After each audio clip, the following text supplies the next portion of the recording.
selamat siang. Gimana kabarnya minggu ini? Halo, selamat siang juga Kak. Untuk kabarnya baik. Oke. Jadi gimana tadi perjalanan dari kos ke sini? Ya, seperti biasa Kak. Macet ya? Panas, macet. Macet ya. Oke. Jadi sebelum kita lanjut ngobrol-ngobrolnya, saya mau cek dulu nih. Kemarin kan saya sempat tanya soal mencatat momen-momen yang tertekan. Sempat dicoba nggak pola itu? Nah, terkait pola itu sempat saya coba. Dan ternyata pas dicatat itu saya baru sadar ternyata memang sangat-sangat membantu dan polanya lumayan jelas gitu. Wah, bagus banget itu. Boleh nggak diceritain mengenai pola itu? Pola apa sih yang atau teknik apa sih yang kamu temukan dalam 1 minggu terakhir ini? Jadi memang saya mengikuti saran dari kakak kemarin untuk mencatat momen-momen yang bikin saya merasa tertekan di entah minggu pertama atau minggu kedua sebelum saya kesini. Jadi memang saya mencatat itu. Jadi contoh yang paling saya tertekan akhir-akhir ini biasanya itu ketika menjelang deadline dan juga ada beberapa tugas numpuk, terus bebarengan gitu dengan ada rapat himpunan, terus rapat orda, terus juga kegiatan rohani. Jadi seperti itu Kak. Oke. Itu observasi yang berharga banget ya. Kamu udah mulai bisa melihat pola dari diri kamu sendiri itu gimana. Gimana kalau kita gali lebih dalam bareng-bareng nih hari ini mengenai apa sih mungkin ada solusi alternatif yang mungkin kamu sendiri itu bisa menemukan itu gitu. Oke Kak, itu boleh banget. Saya juga ingin ngerti lebih lanjut soal ini dan juga mungkin ada hal-hal yang bisa saya terima atau masukan dari kakak, saran juga saya butuh sekali hari ini Kak.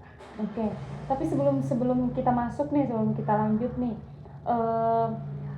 hal-hal apa yang mungkin kamu catat atau kamu lakuin teknik-teknik pola atau kamu mencatat not-not perasaan kamu yang kamu alami 1 minggu terakhir ini?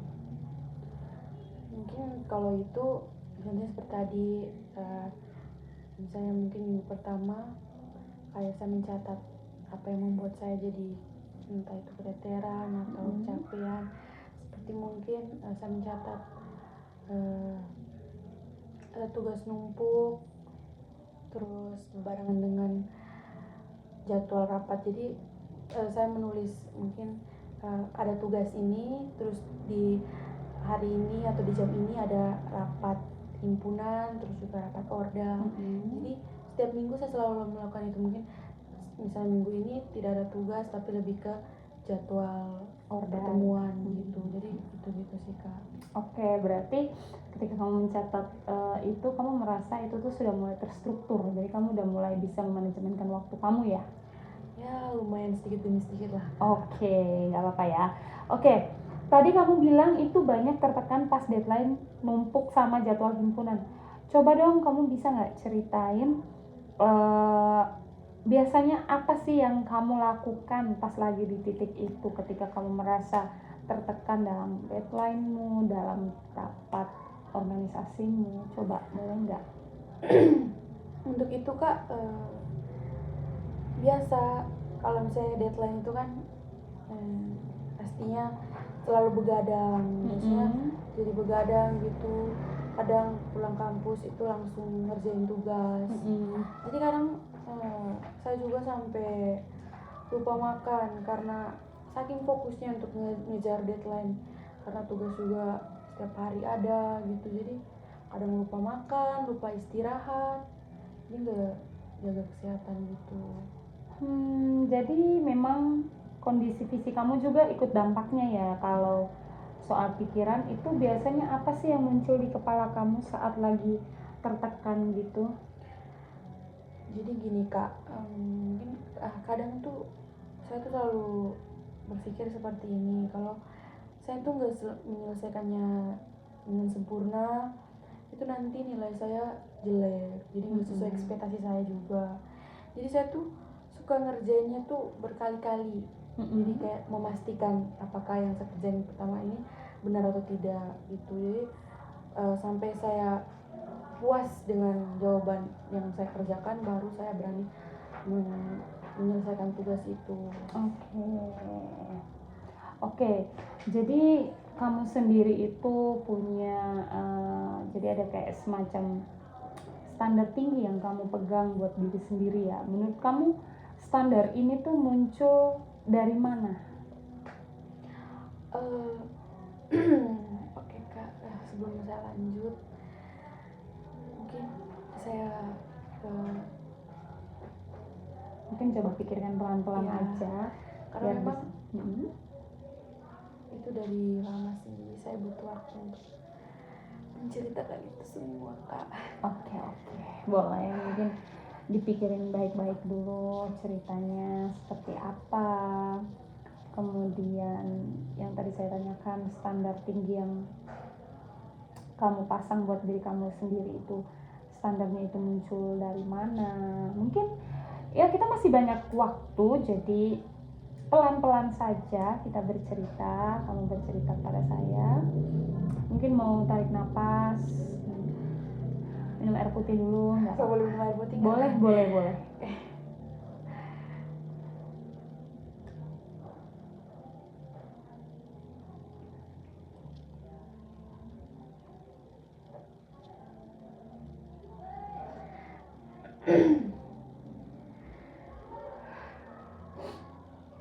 Mungkin nanti kakaknya bisa apa ya namanya, standar tinggi kakak itu tuh muncul dari mana gitu.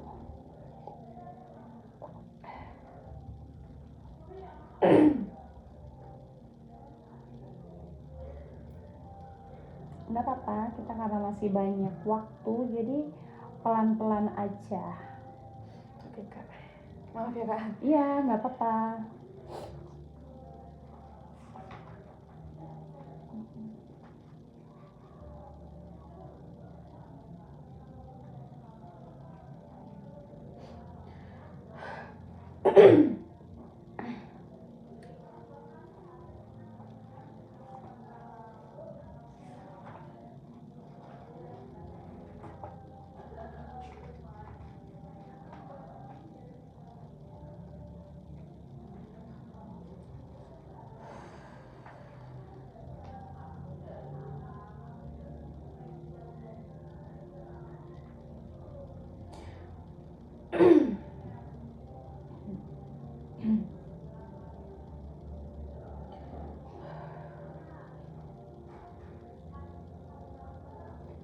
Mungkin standar kamu itu karena kamu anaknya ambis Bu.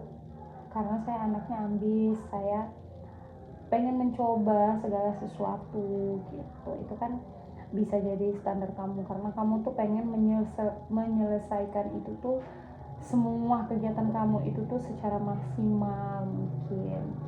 Mungkin standar tinggi kamu tuh munculnya itu mulai ketika kamu kuliah, atau mungkin masih tinggal sama orang tua, atau seperti apa. Mungkin boleh diceritakan sedikit kalau memang ingin diceritakan seperti itu. Nggak apa-apa, pelan-pelan saja karena kita juga masih banyak waktunya, jadi tidak perlu terburu-buru ya.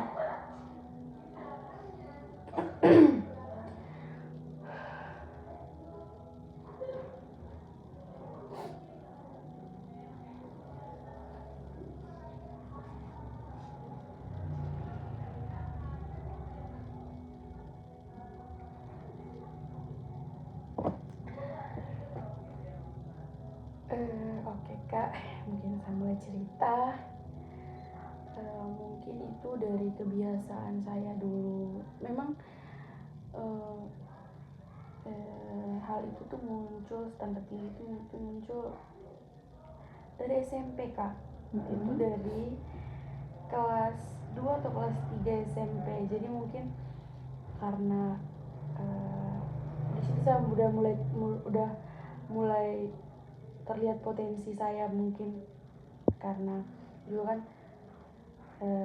bisa juara kelas ya Kak. Jadi itu kan pasti menurut kita udah standar tinggi ya. Terus juga orang tua lihat kita, oh kamu juara kelas nih, jadi otomatis kan gak mungkin hanya di situ aja, berlanjut pun tetap harus standar tinggi kan. Jadi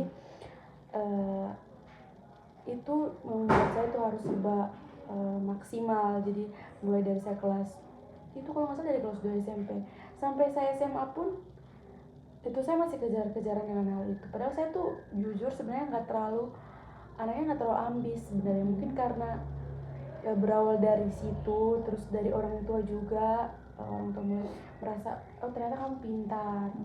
Jadi saya juga merasa kayak oh berarti karena merasa begitu jadi harus apa-apa tuh harus maksimal begitu. Jadi dari SMP hingga SMA sampai mau masuk kuliah pun masih seperti itu, masih harus merasa maksimal. Kalau kurang kan kayak kadang merasa bersalah, kadang putus asa gitu. Jadi ya mungkin itulah yang membuat saya tuh jadi saya harus kayak gini, pokoknya saya harus kayak gini, walaupun nggak bisa pun saya harus bisa gitu. Walaupun saya sudah merasa saya nggak bisa, tapi saya harus bisa gitu. Jadi standarnya harus tinggi sekali Kak.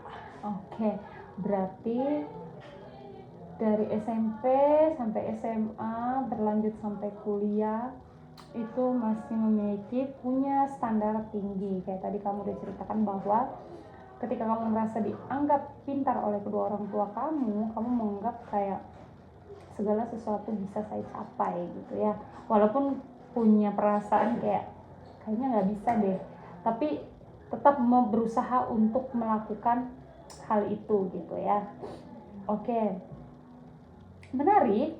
Nah, coba sekarang kamu pikirkan nih bagaimana standar tinggi ini tuh di satu sisi mungkin bikin hasil kerja kamu tuh bagus, tapi di sisi lain apa dampaknya buat kamu sendiri belakangan ini.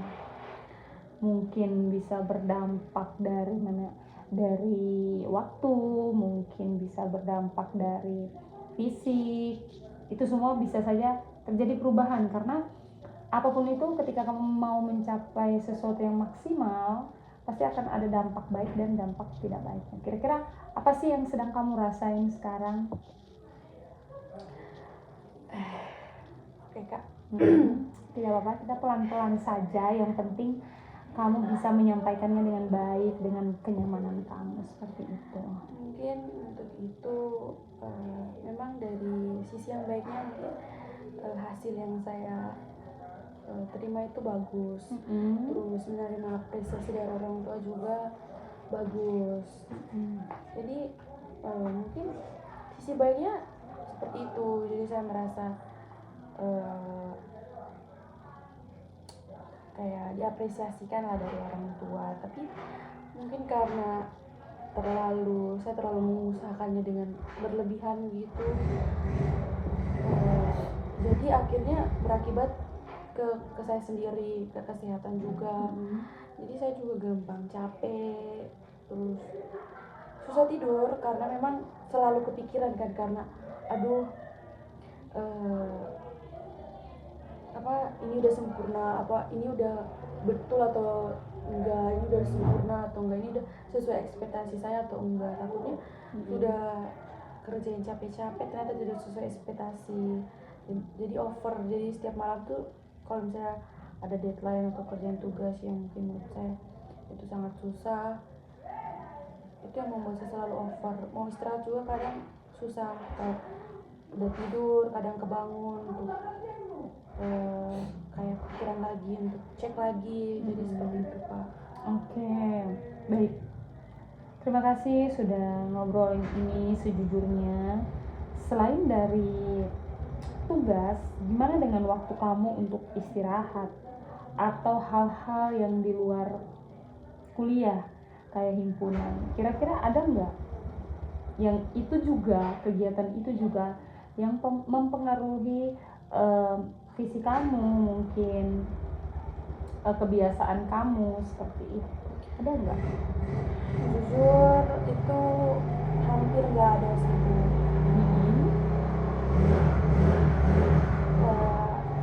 Apa ya, karena mungkin saya orangnya ya seperti tadi harus sempurna, jadi waktu luang itu biasanya saya pakai untuk mengerjain tugas, untuk belajar, untuk mencari hal-hal baru. Kadang di eh, perpustakaan itu walaupun nggak ada tugas pun tetap harus mengisi waktu untuk membaca. Jadi memang betul-betul kayak dari selesai kelas lanjut ke perpus sampai di kos itu paling itu hanya untuk tidur malam, untuk istirahat malam aja. Jadi benar-benar waktunya itu dipakai untuk hal-hal yang sangat bermanfaat lah intinya. Oke, baik. Jadi kedengarannya kamu udah berjalan cukup lama tanpa banyak jeda. Gimana perasaan kamu menyadari hal ini sekarang? Kamu merasa perasaan kamu kaget mungkin, atau kamu merasa itu udah di luar kendali kamu, atau seperti apa? Jujur, memang jujur Kak, saya sangat-sangat kaget juga sih. Ternyata udah sejauh ini. Emang udah lumayan juga saya jalanin juga tanpa sadar gitu kayak mungkin karena saya kayak udahlah jalanin aja, jadi kayak udah nggak kerasa walaupun aslinya tuh udah kerasa keteteran, udah kerasa capek banget gitu. Jadi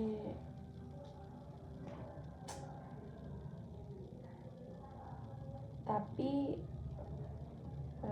mungkin dari itu juga setelah melakukan pola yang tadi yang kakak sampaikan itu yang membuat saya mulai akhir-akhir ini, dari setelah pertemuan dengan kakak itu akhirnya terkontrol lah, jadi dari ekspektasi saya yang tinggi tadi, jadi ya udah kalau mau kerjain sebisa aja, nggak harus yang standarnya tinggi. Jadi memang dari saran dan pola yang kakak sampaikan tadi, memang setelah saya lakukan itu memang sangat-sangat berpengaruh gitu. Jadi memang mungkin kedepannya memang harus seperti itu supaya dari kegiatan-kegiatan atau hal-hal yang sudah saya jalani selama ini supaya lebih terarah, dan saya juga tidak keteteran, tidak capek juga, mungkin seperti itu sih Kak. Oke, itu justru langkah yang besar ya, karena kamu juga mau mencoba pola yang sudah saya sampaikan, dan dari kamunya sendiri juga kamu bisa mengontrol, mengatur pola-pola itu. Nah, karena kamu udah mulai sadar akan pola yang kamu bentuk itu sendiri, kesadaran itu biasanya jadi titik awal buat mulai adanya perubahan.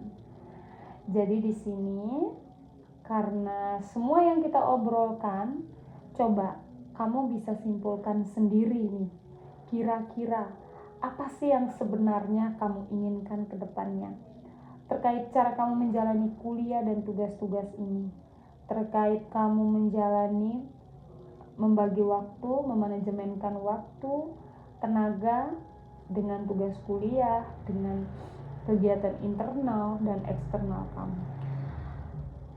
Oke Kak, untuk itu saya inginnya tetap bisa menghasilkan kerjaan tugas saya itu yang bagus. Tapi itu tuh nggak sampai bikin saya kelelahan atau lupa istirahat kayak sebelum-sebelumnya. Jadi saya tuh tidak akan kerjain semaksimal saya, tidak yang sampai berlebihan sekali, tidak over seperti sebelumnya. Jadi semampu saya, kalau memang sudah cukup, saya harus cukupkan, jangan dipaksakan gitu. Terus untuk kayak waktu, untuk membagi waktu sendiri, mungkin dari sebelum-sebelumnya saya memadatkan kegiatan saya, mungkin lebih mengurangi, oke, ada waktu untuk istirahat, harus pakai untuk istirahat. Memang untuk mengisi hal yang baik juga sebenarnya bagus, cuma memang pikirkan untuk kesehatan juga, untuk diri sendiri, untuk pikiran sendiri, untuk mental sendiri, begitu. Jadi lebih ke harus seperti ini, pokoknya kalau ada deadline harus uh, bukan deadline sih, kalau ada tugas itu langsung dikerjain, jangan waktu deadline dulu baru dikerjain begitu. Terus kalau ada pertemuan orda, kalau memang ada waktu untuk istirahat dulu sebelum pertemuan orda atau himpunan, seperti itu. Mungkin seperti itu, Kak. Oke, baik. Jadi memang itu adalah suatu tujuan yang jelas dan realistis. Nah, dari pola yang tadi kita bahas, menurut kamu sendiri nih, ada nggak titik-titik kecil yang mungkin bisa mulai kamu ubah? Itu ada beberapa hal. Salah satunya itu seperti begadang. Jadi setelah saya melakukan pola itu beberapa waktu lalu itu, saya tidak begadang lagi. Jadi saya mengatur waktu biar tugas saya itu nggak numpuk dan nggak mepet deadline gitu. Jadi waktunya itu bisa saya gunakan untuk istirahat dengan cepat. Jadi misalnya ada tugas hamin seminggu gitu, itu kalau bisa dikerjain langsung, biar nanti kalau ada tugas baru lagi tidak mepet-mepet waktu, jadi keteteran sendiri, jadi begadang sendiri. Jadi setelah melakukan pola itu memang akhir-akhir ini begadang saya mulai kurang. Jadi saya waktunya itu lebih baiklah dari sebelum-sebelumnya. Jadi seperti itu, Kak. Bagus. Kalau soal itu, kira-kira nih alternatif apa yang bisa kamu coba supaya kamu sendiri tuh kayak nggak numpuk deadline-nya gitu, nggak numpuk deadline terus? Mungkin untuk itu, Kak, saya akan memulai, kan kalau kemarin kan mencatat pola yang dari Kakak sampaikan itu, mencatat perasaan atau beban-beban apa gitu. Jadi dengan itu mungkin saya lebih kayak mencatat atau mengatur kayak entah jadwal kecil, mulai dari entah itu mulai bangun pagi, atau hari itu ada berapa mata kuliah, terus tuh kalau misalnya ada tugas langsung bisa dikerjain, atau kalau nggak ada tugas mengisi waktunya itu untuk hal-hal yang memang tidak membuat melelahkan atau keteteran atau capek begitu. Terus juga terkait tugas, yaitu tadi mulai cicil, jadi tidak pas sudah hamin begitu baru jadi akhirnya kan numpuk gitu, Kak. Jadi itu membuat keteteran gitu. Jangan sampai nunggu deadline dekat dulu baru kerjain, akhirnya kan begadang lagi. Jadi seperti itu, Kak. Oke, itu ide yang bagus ya. Selain coba soal jadwal, tadi kamu juga sempat cerita soal standar harus sempurna. Ada nggak sih kira-kira cara yang mungkin kamu pikirkan atau kamu coba supaya standar kamu itu tidak menjadi beban atau nggak terlalu terbebani oleh standar itu sendiri? Jadi memang setelah